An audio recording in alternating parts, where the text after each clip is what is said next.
Russia unleashed the largest wave of airstrikes on Ukraine in almost 3 months in the early hours of Sunday morning. Ukrainian officials said 120 missiles and 90 drones were deployed in a sweeping overnight attack that targeted critical infrastructure. Several people have already been reported dead around the country, from Lviv in the west to Dnipropetrovsk in the southeast. This footage shows missiles being shot down over the capital, Kyiv.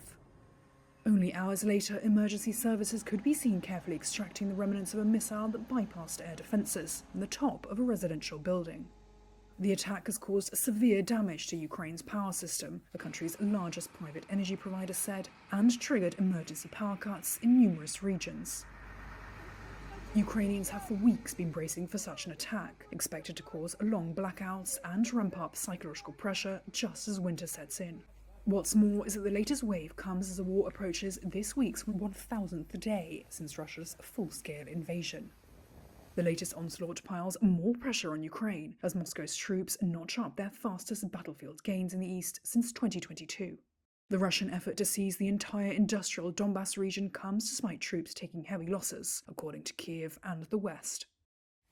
Ukraine's Foreign Minister Andriy Sybiha said the strikes appeared to be Moscow's true response to leaders interacting with President Vladimir Putin. It was an apparent swipe at German Chancellor Olaf Scholz, who called the Russian leader on Friday for the first time since late 2022. Although Scholz urged Putin to pull his troops out of Ukraine, where they occupy a fifth of the country.